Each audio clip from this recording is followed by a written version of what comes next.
ధాన్యం కొనుగోళ్లు ప్రస్తుతం తెలంగాణ రాజకీయాలను ఈ అంశం ఊపేస్తూ ఉంది. అధికార పక్షమేమో జోరుగా కొనుగోళ్లు సాగుతున్నాయని చెప్తుంటే, కానీ విపక్షాలు మాత్రం అసలు కొనుగోళ్లు జరగడం లేదని రైతులను నిండా ముంచుతున్నారంటూ ఆరోపిస్తున్నారు. మరోపక్క అయితే ఇందులో ఏది నిజం ఏది అబద్ధం అనే విషయాలు మీరే చూడండి అంటూ ప్రభుత్వం ఒక డేటానైతే రిలీజ్ చేసింది.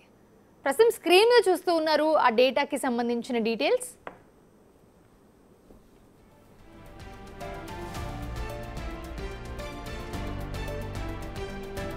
మన state civil supplies corporation limited release చేసిన డేటా ప్రకారం ఈ నెల 13 వరకు రాష్ట్ర వ్యాప్తంగా 8.46 లక్షల మెట్రిక్ టన్నుల ధాన్యాన్ని సేకరించారు అధికారులు. ఇందులో 6.64 లక్షల మెట్రిక్ టన్నుల దొడ్డు ధాన్యం ఉండగా 1.82 లక్షల మెట్రిక్ టన్నుల సన్న రకాల ధాన్యం ఉంది.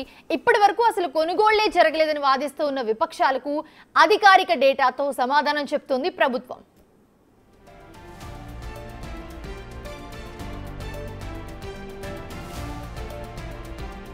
రైట్, ఇందులో అత్యధికంగా నిజామాబాద్ జిల్లా నుంచి 1,96,584 మెట్రిక్ టన్నుల ధాన్యాన్ని సేకరించారు అధికారులు. ఇప్పటికే సేకరించిన ధాన్యాన్ని సంబంధించి రైతుల అకౌంట్స్ లో 438 కోట్ల రూపాయలను వేసింది. ఇక 1,523 కోట్ల రూపాయలను రైతుల అకౌంట్స్ లో వేయాల్సి ఉంది.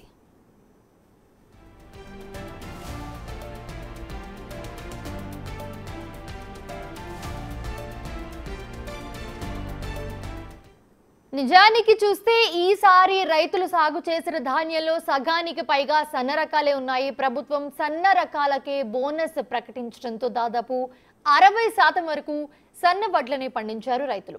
ప్రతి ఇంట్లో కూడా సన్న బియ్యాన్ని తినేందుకే ప్రజలు మొగ్గు చూపుతుండడంతో ప్రభుత్వం కూడా సన్న రకాలకే బోనస్ ప్రకటించింది. అయితే గతంలో చూస్తే కనుక 25 నుంచి 30% మాత్రమే సన్న రకాల సాగు జరిగేది. కానీ ఈసారి చూస్తే మాత్రం రెట్టింపు సాగు చేశారు రైతులు.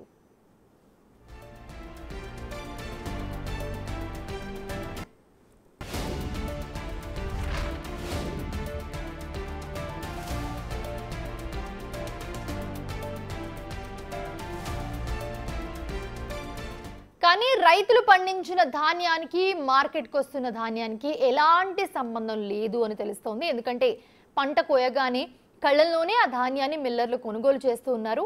మార్కెట్లో సన్న బియ్యానికి ఉన్న డిమాండ్ చూసి వ్యాపారులు నేరుగా రంగంలోకి దిగుతూ ఉన్నారు.